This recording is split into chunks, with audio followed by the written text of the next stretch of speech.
আগের পরিবেশ যদি থাকতো তাহলে আজকে এই মাহফিল করার জন্য কত বিধিনিষেধের প্রয়োজন থাকতো, কত অনুমতি নেওয়ার প্রয়োজন হইতো এবং কত রকমের বাধ্যবাধকতা থাকতো। অমুকের নাম পোস্টারে দিবেন, অমুকেরটা দিবেন না, অমুক হুজুরের নাম থাকবে, অমুক হুজুরেরটা থাকবে না, অমুক নেতার নাম থাকবে, অমুক নেতারটা থাকবে না, আবার নেতার নাম উপরে থাকবে, হুজুরের নাম নিচে থাকবে।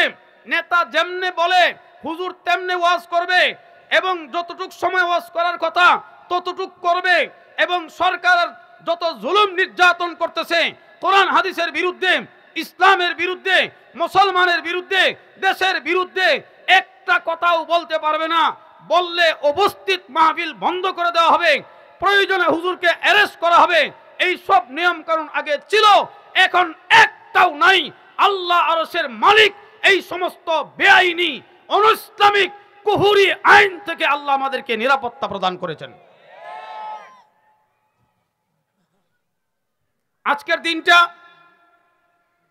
2009 সালে এই 25শে ফেব্রুয়ারি পিলখানায় বাংলাদেশের দেশপ্রেমিক 57 জন আর্মিকে, 57 জন সেনা কর্মকর্তাকে এই জালিম হাসিনা নিরীহ নির্মমভাবে শহীদ করেছে। কথা বলেন ঠিক না বেঠিক? এই 25শে ফেব্রুয়ারি আজকের দিনে এই শাপলা শাহবাগ ময়দানে আমরা ওখানে ছিলাম। আজকে 57 জন সেনা সদস্য হত্যা দিবস হিসাবে এবং এরপরে 2013 সালে শাপলা চত্বরে গণহত্যার বিচারের দাবিতে 2021 সালে মোদি বিরোধী আন্দোলনে 21 জন হাফেজ এদের হত্যার বিচারের দাবিতে 2024 সালে জুলাই এবং আগস্টের গণঅভ্যুত্থানে আমার দেশের 2000 প্রায় ছাত্র জনতা শহীদ হয়েছে। তাদের বিচারের দাবিতে এবং 25,000 এই ছাত্র জনতাকে পঙ্গু করেছে জালিম ফ্যাসিস্ট হাসিনা। তাদের বিচারের দাবিতে আজকে শাহবাগে একটা গণসমাবেশ হয়েছিল। হেফাজতে ইসলামের কেন্দ্রীয় কমিটির পক্ষ থেকে আমরা 2 জন ওখানে গিয়েছিলাম, তার মধ্যে আমিও ছিলাম, বক্তব্য রেখেছি। আপনারা হয়তো দেখছেন এই আজকেই 25শে ফেব্রুয়ারি 2009 সালে এই জালিম হাসিনা বাংলাদেশের দেশপ্রেমিক 57 জন আর্মি কর্মকর্তাকে শহীদ করে সে দেশে নেতৃত্বের চেয়ারে বসেছিল। 2008-এ যখন সে ক্ষমতা আসে 1.5 মাসের মাথায় সে এই ঘটনা ঘটাইয়া তার ক্ষমতা পাকাপোক্ত করার জন্য দেশপ্রেমিক আর্মিদেরকে দেশ থেকে বিদায় করে পাকাপোক্ত করেছিল জালিম হাসিনা।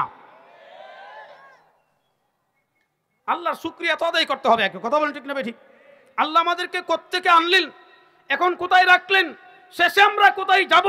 আল্লাহর শুকরিয়া আদায় না করলে, আমাদের প্রেক্ষাপটগুলো যদি না বলা হয়, তাহলে আমাদের আল্লাহর প্রতি ঈমান এবং আল্লাহ যে জালিমদেরকে শাস্তি দিতে পারেন, মজলুমের রক্তের চোখের বিনিময়ে, চোখের পানির বিনিময়ে, রক্তের বিনিময়ে, গামের বিনিময়ে মজলুম আইনা করেছিল, সেই আইনা করে আল্লাহর দরবার আর্তনাদ করেছে।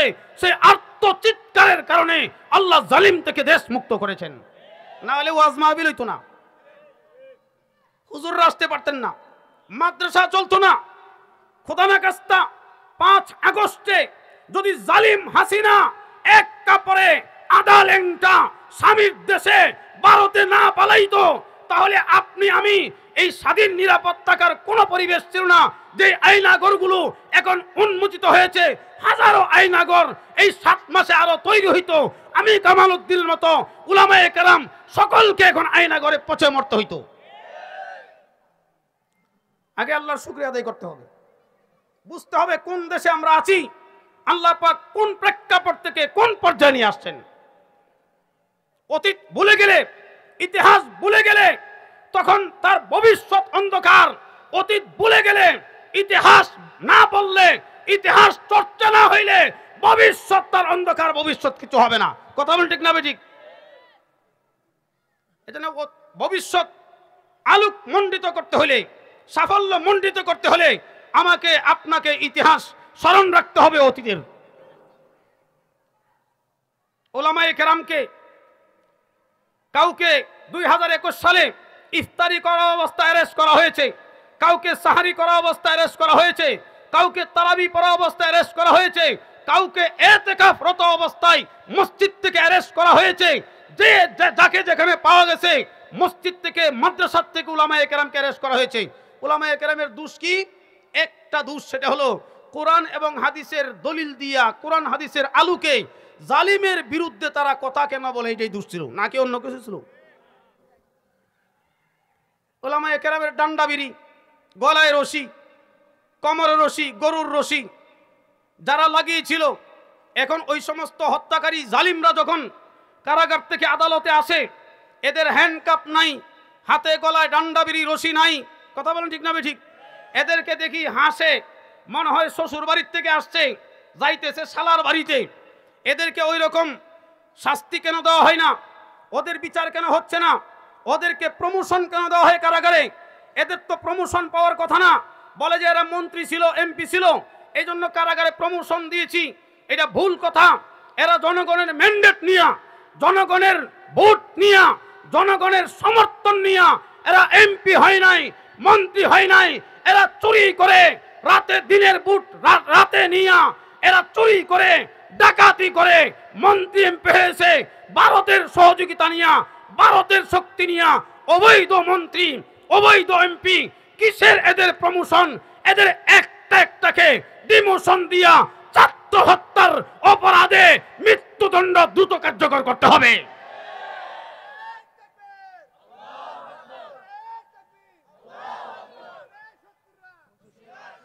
কইতে পারেন হুজুর, এটা কি রাজনৈতিক বয়ান হয়ে যাচ্ছে না?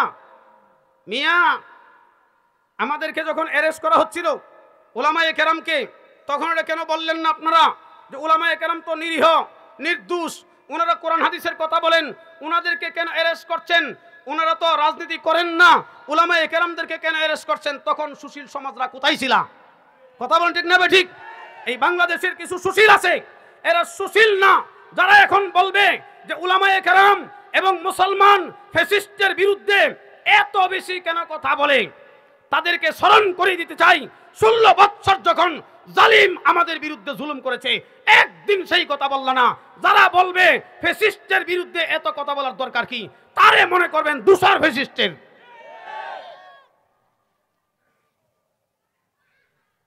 কথা বলতেই হবে, অতীতকে স্মরণ রাখতেই হবে, না হলে ভবিষ্যৎ সুন্দর হবে না।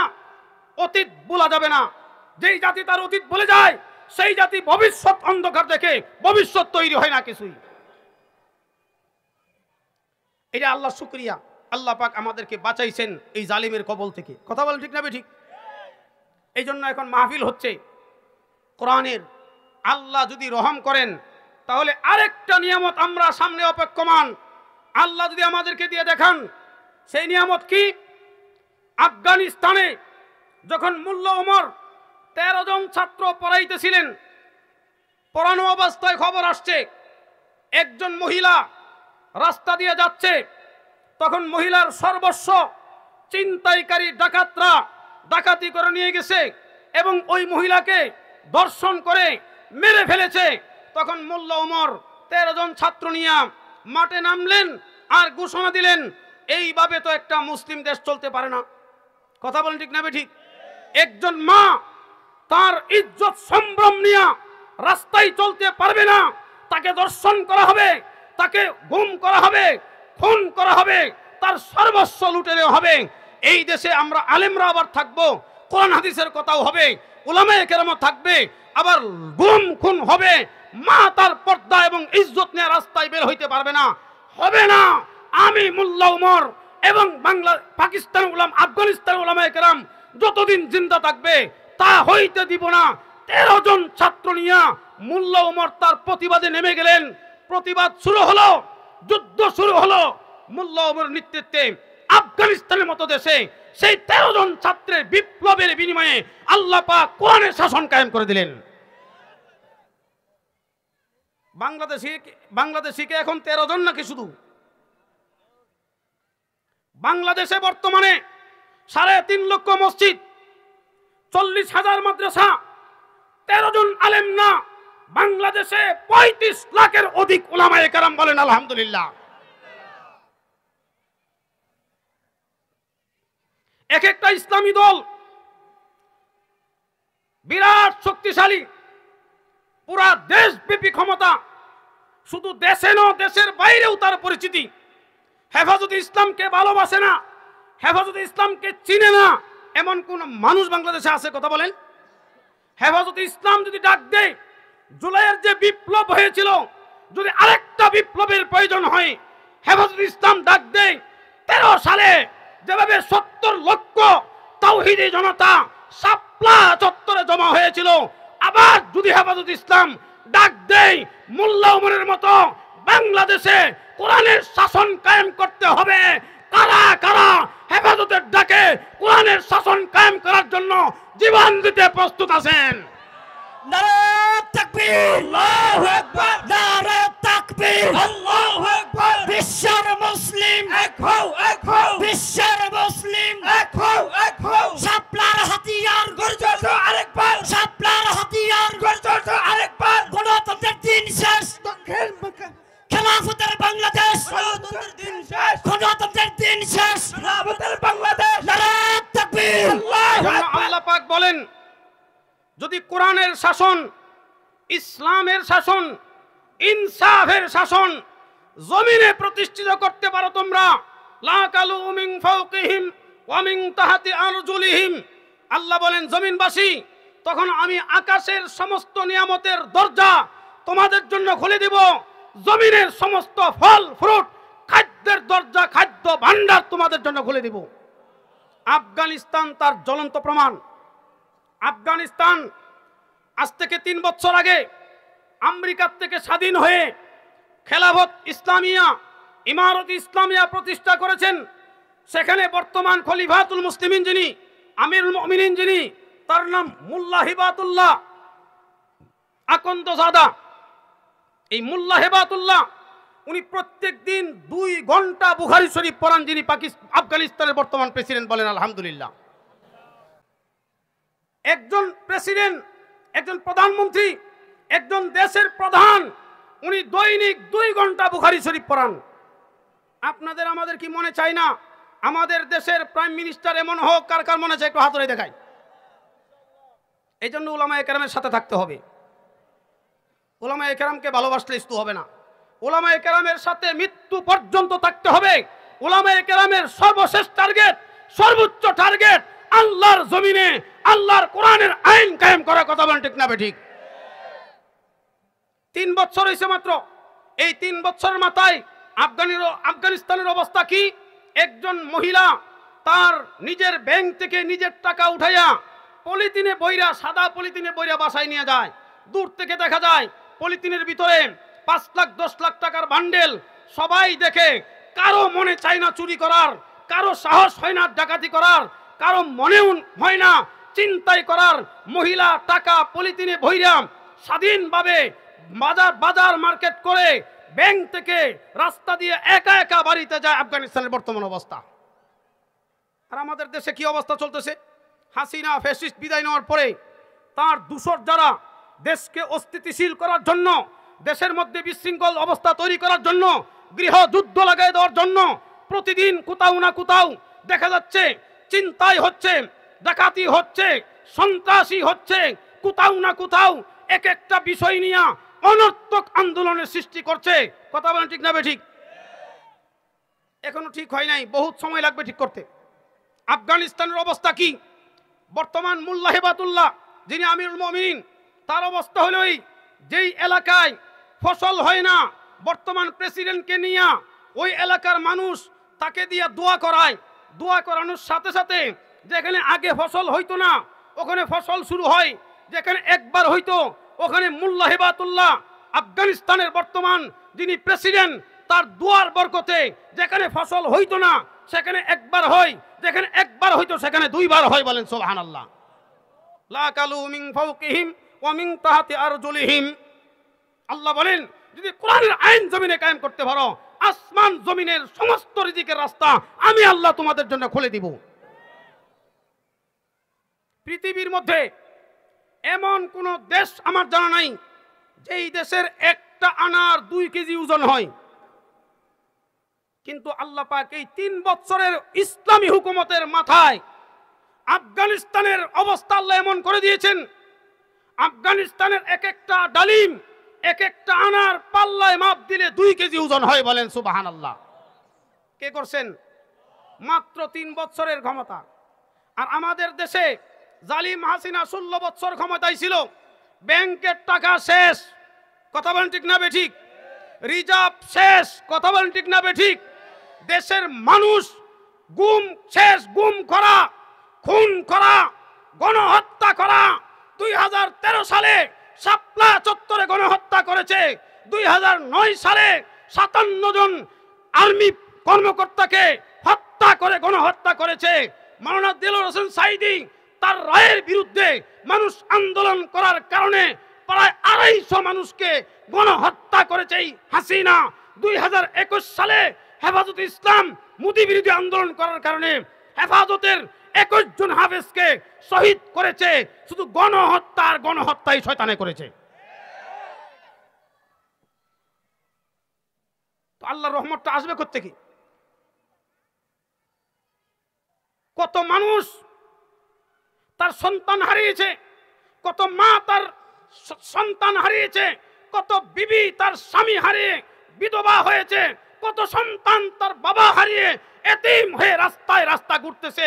এই এতিমদের চোখের পানি, বিধবা মাদের চোখের পানি, পানি শেষ হয়ে যখন চোখ দিয়ে অশ্রুর পরিবর্তে রক্ত ঝরেছে, সেই রক্ত যখন আরশ পর্যন্ত যায় পৌঁছেছে, হাসিনা রে আদালেংটা করে আল্লাহ বাংলাদেশ থেকে ভারত নিয়ে গেছে।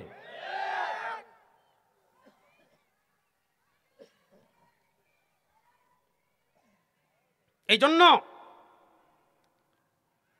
আফগানিস্তান যেভাবে ইসলামী হুকুমতের জন্য কোন গণতন্ত্রের পিছে দৌড়াই নাই, রাজতন্ত্রের পিছে দৌড়াই নাই, সমাজতন্ত্রের পিছে দৌড়াই নাই, দুনিয়ার কোন তন্ত্রমন্ত্রকে বিশ্বাস করে নাই। আল্লাহর তন্ত্র, আল্লাহর দেওয়া আইন, আল্লাহর দেওয়া সংবিধান, কোরআনে কারীম থাকতে, আল্লাহর দেওয়া নবীকে সংবিধান যেটা, হাদিস থাকতে, কোরআন হাদিস দিয়া আবু বকর সিদ্দিক খেলাফত পরিচালনা করেছেন, উমর খেলাফত পরিচালনা করেছেন, উসমান খেলাফত পরিচালনা করেছেন, আলী খেলাফত পরিচালনা করেছেন রাদিয়াল্লাহু তাআলা আনহুম।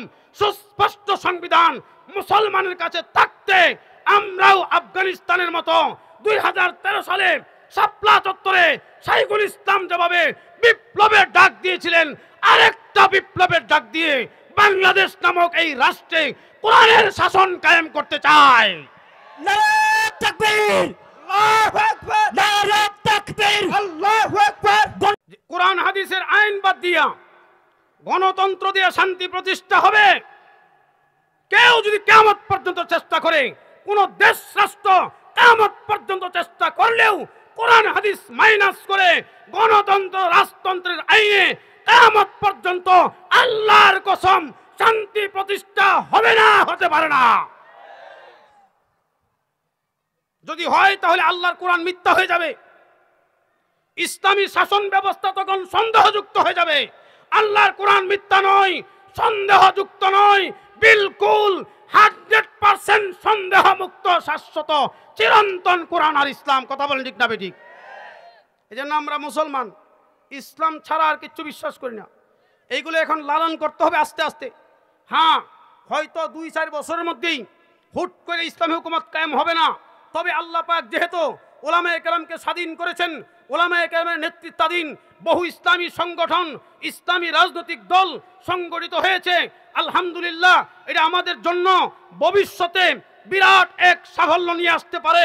সব দল যদি এক হয়, আরেকটা বিপ্লব তৈরি হয়, ইনশাআল্লাহ সব তন্ত্র মুছে গিয়া তখন বাংলাদেশে আফগানিস্তানের মতো ইসলামী হুকুমত কায়েম হবে। আমরা চাই না এরকম? সব দেখছি, আপনার বিএনপিও দেখা হয়েছে, জাতীয় ভোটেও দেখা হয়েছে, আওয়ামী লীগও দেখা হয়েছে, এখন বাকি রয়েছে শুধু ইসলাম। এর 3টার বাদ দিলে ইসলামী দল ছাড়া কোনো বড় কিছু আছে বর্তমানে? বলেন, ইসলামী দল এটা পরিষ্কার সামনে। 3টার মধ্যে একটা স্বৈরশাসক, দুইটাই তো স্বৈরশাসক, এরশাদ পার্টিরও স্বৈরশাসক বলে, হাসিনাও স্বৈরশাসক। গেছে না দুইটা? গেছে না দুইটা? শেষ হইয়া দুইটা লোক পাইয়া গেছে। হাসিনার কপালে, আওয়ামী লীগের কপালে জাতিসংঘ সিল মেরে দিছে।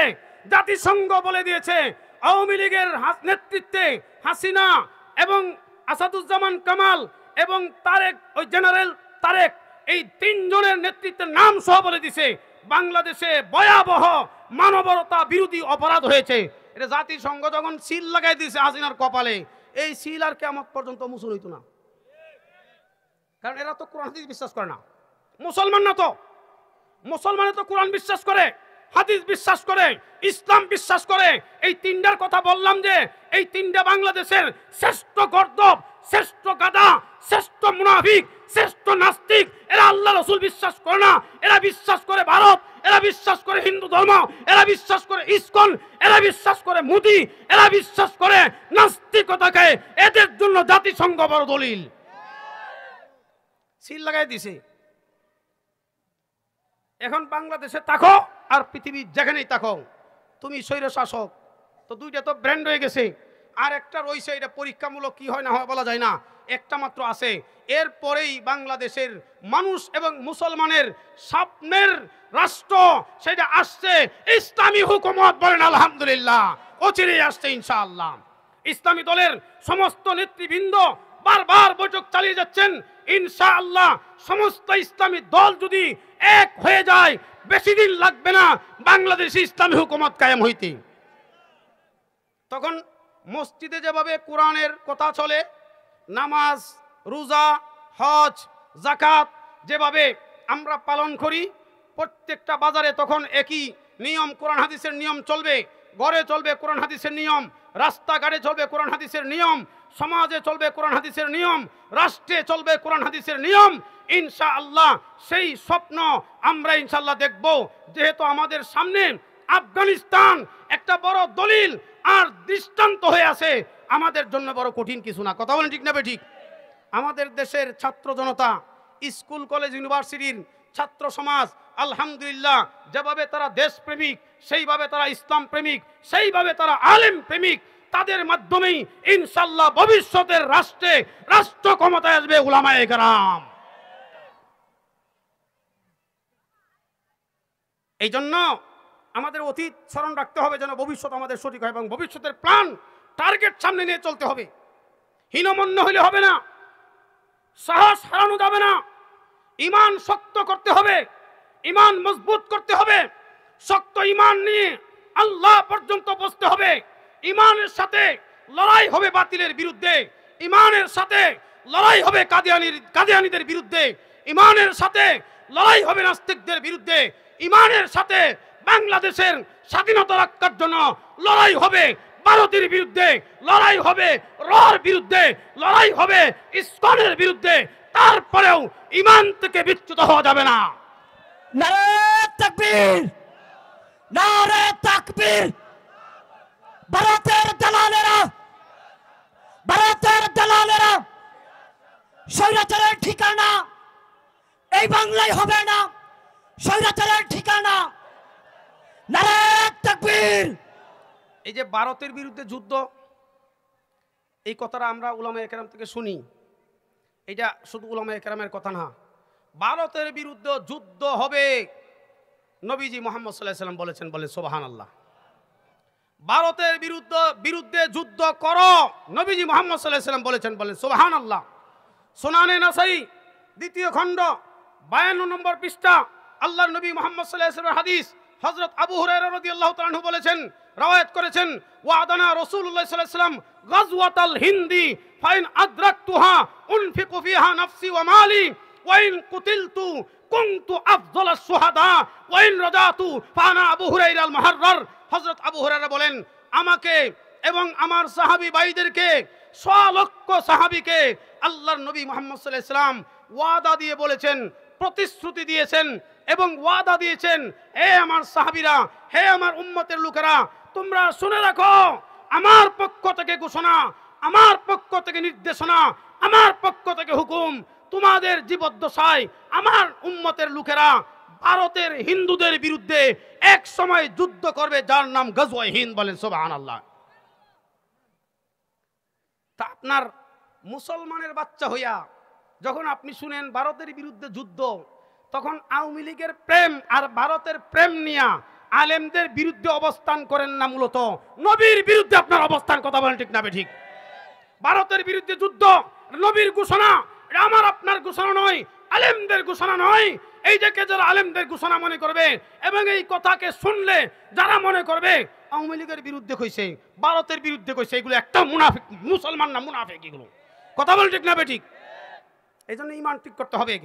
হযরত আবু হুরায়রা বলেন, নবী যখন আমাদেরকে ঘোষণা দিয়েছেন যে আমার নবীর উম্মতেরা ভারতের বিরুদ্ধে যুদ্ধ করবে, যার নাম গজওয়ায়ে হিন্দ, তখন আমি নবীর এই ঘোষণার পরে আমি আবু হুরায়রা নিয়ত করেছি, যদি আমার জীবদ্দশায় ভারতের বিরুদ্ধে যুদ্ধের প্রেক্ষাপট তৈরি হয়, আমি আবু হুরায়রা সুদূর মদিনার থেকে সেই ভারতে গিয়া ভারতের হিন্দুদের বিরুদ্ধে ইসলাম আর মুসলমান রক্ষার জন্য যুদ্ধ করব। বলেন সুবহানাল্লাহ। যুদ্ধ করার পরে দুই রকম অবস্থা হবে, বাঁচলে গাজী নইলে শহীদ। যদি আমি আবু হুরায়রা বাঁচতে পারি তাহলে আমার নাম হবে আমি গাজী, আমি জাহান্নাম থেকে মুক্ত। যদি যুদ্ধ করে ভারতের বিরুদ্ধে আমি বাঁচতে পারি তাহলে আমি জাহান্নাম থেকে মুক্তি পেয়ে যাব। আর যদি আমি ভারতের বিরুদ্ধে যুদ্ধ করে শহীদ হয়ে যাই তাহলে বদরের যুদ্ধের শহীদদের সমান সওয়াব হবে। বলেন সুবহানাল্লাহ। তবে আল্লাহ নবী আরেকটা সুসংবাদ শোনাইছেন অন্য হাদিসে, ভারতের বিরুদ্ধে যেই মুসলমান যুদ্ধ করবে, যুদ্ধ করার পরে সমস্ত মুসলমানদের বিজয় হবে। বলেন সুবহানাল্লাহ। তো বিজয় হলে ফজিলত কি? ওই যে আবু হুরায়রা যেটা বললেন, ভারতের বিরুদ্ধে যুদ্ধ হবে, 1 নম্বর 2 মুসলমানদের বিজয় হবে, নম্বর 3 যতগুলো মুসলমান বিজয়ী বেশে ভারতের বিরুদ্ধে যুদ্ধ করে ফেরত আসবে তাদের সকলের জন্য জাহান্নামের আগুন হারাম। তো তুমি হাদিসের ঘোষণা শোনার পরে মনে করো যে হুজুরের বক্তব্য ভারতের বিরুদ্ধে, রয়ের বিরুদ্ধে, আওয়ামী লীগের বিরুদ্ধে, তুমি যে নবীর বিরুদ্ধে তোমার অবস্থাটা কি হবে একটু চিন্তা করো। কথা বলেন ঠিক না ঠিক? তুমি আল্লাহর বিরুদ্ধে তোমার অবস্থা চিন্তা করো, তুমি জাহান্নামে যাইবা। আমি ভারতের বিরোধী হইলে জাহান্নামে যাব না, আওয়ামী লীগের বিরুদ্ধে হইলে জাহান্নামে যাব না, কিন্তু আল্লাহর বিরুদ্ধে গেলে, নবীর বিরুদ্ধে গেলে নিশ্চিত জাহান্নাম।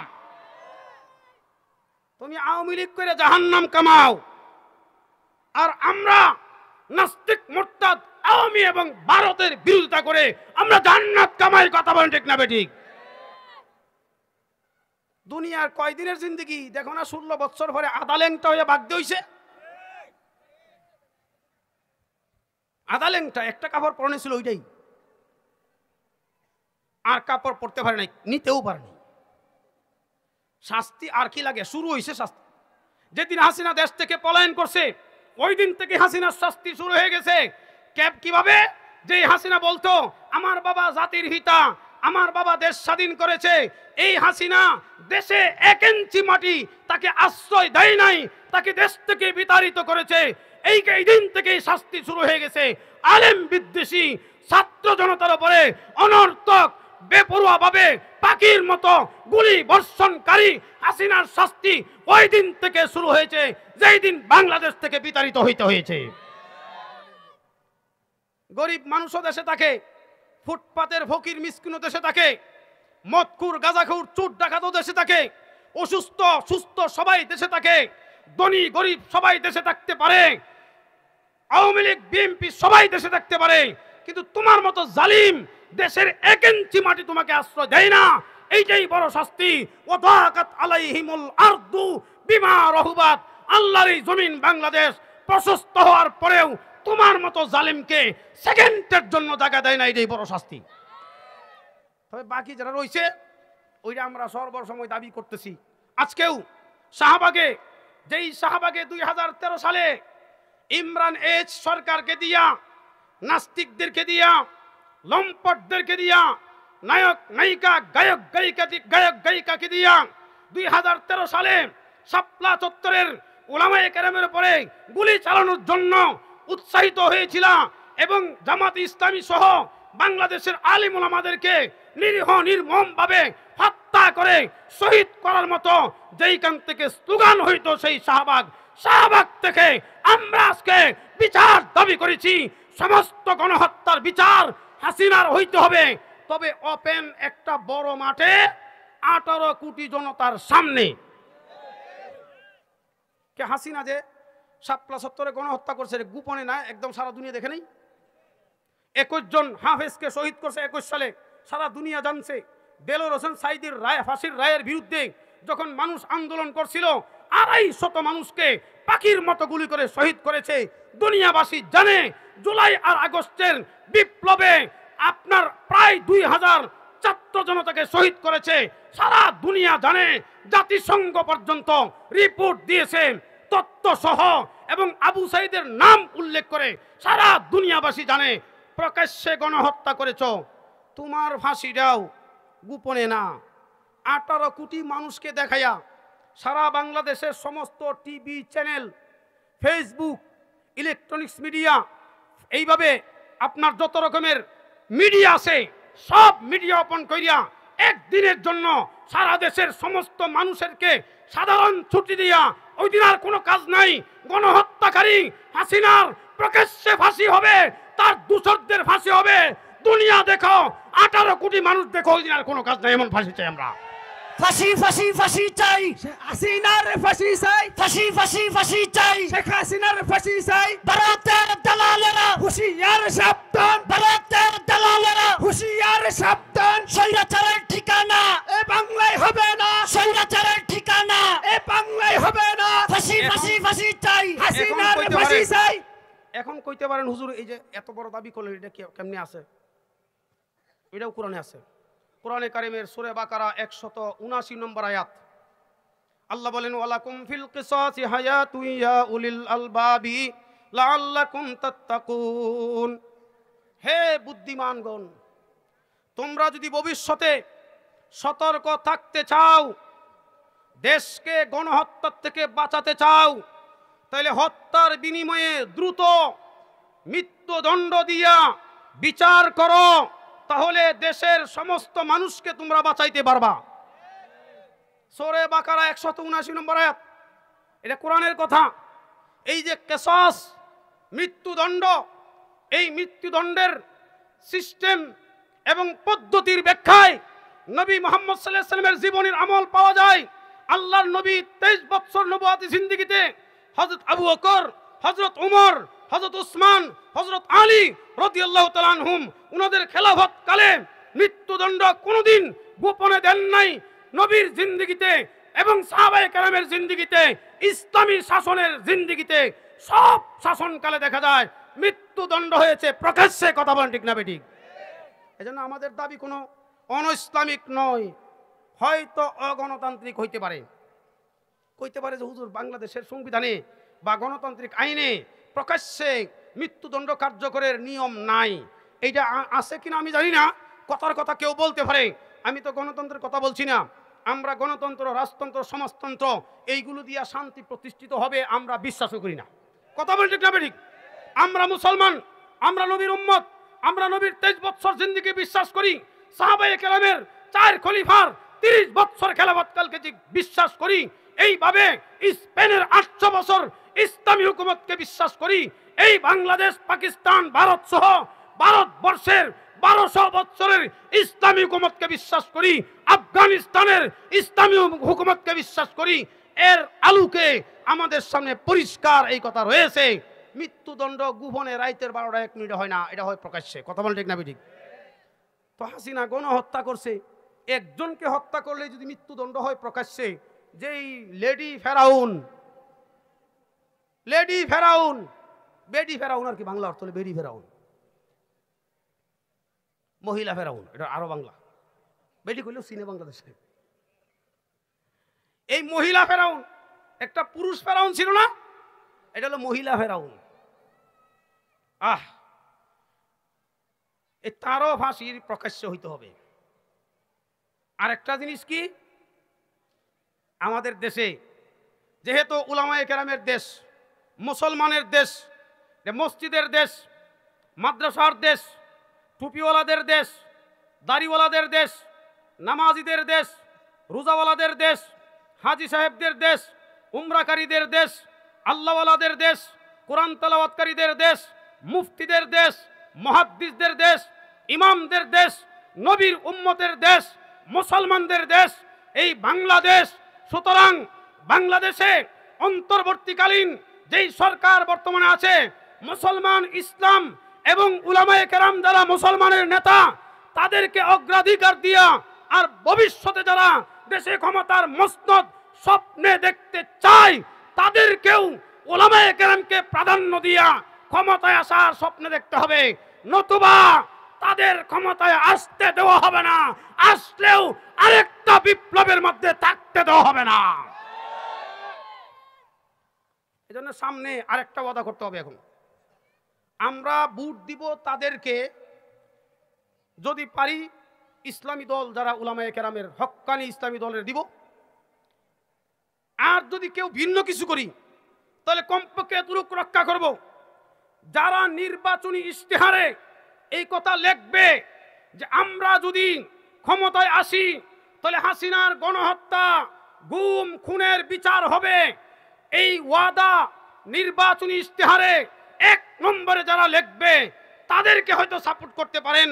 আর যারা ক্ষমতায় আসার জন্য পাগল পারা থাকবে কিন্তু 2013 সালে শাপলা চত্বরের বিচারের কথা নির্বাচনী ইশতেহারে লিখবে না, পিলকানার আর্মি হত্যার বিচারের কথা নির্বাচনী ইশতেহারে লিখবে না, এইভাবে 21 সালে উলামায়ে কেরামকে গুম, খুন আর গ্রেফতারের বিচারের কথা নির্বাচনী ইশতেহারে লিখবে না, 2024 সালে 2000 ছাত্র জনতার বিচারের কথা নির্বাচনী ইশতেহারে লিখবে না, তাদেরকে লাথি মেরে ঘরের দরজা থেকে দৌড়াইবেন, ভোট দিবেন না। এটা ঈমান।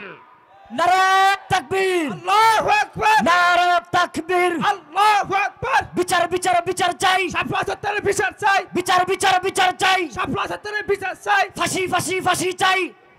বাংলাদেশ নিয়ে খেলা করবা বারবার, আমার ভাই ছাত্র জনতার রক্ত নিয়ে খেলা করবা বারবার, আবু সাঈদের মতো বীর মুজাহিদদের রক্ত নিয়ে বারবার খেলা করবা, এই সুযোগ আর দেওয়া হবে না। যারা বাংলাদেশের জনগণের জান মালের ইজ্জত রক্ষা করবে, ঈমান রক্ষা করবে, মসজিদ রক্ষা করবে, মুসলমানিত্ব রক্ষা করবে, মুসলমানদের পক্ষে কোরআন হাদিসের পক্ষে কথা বলবে, তাদেরকে নির্বাচিত করব। আর বাকি কাউকে যদি নির্বাচিত করি আগের মতো আবার স্বৈরশাসক হয়ে তৈরি হবে। কথা বলেন ঠিক না বেঠিক? অমুক ভাইয়ের চরিত্র ফুলের মতো পবিত্র, হুদা মিশা কথা। তোমার চরিত্র ফুলের মতো, তোমার চরিত্র সুরের মতো পবিত্র, তোমার দাড়ি নাই, তুমি যেই দলের লুকি হও তোমার দ্বারা কিচ্ছু হবে না সমাজের। কথা বলেন ঠিক না বেঠিক? তোমার টুপি নাই, তুমি যেই দলের লোক হও তোমার দ্বারা কিচ্ছু হবে না। তোমার নামাজ নাই, যেই দলের এমপি হইতে প্রার্থী হও তোমার দ্বারা কিচ্ছু হবে না। কোরআন হাদিসের এলেম নাই, তোমার দ্বারা কিচ্ছু হবে না। আলেম ওলামাকে সম্মান করো না, তোমার দ্বারা কিচ্ছু হবে না।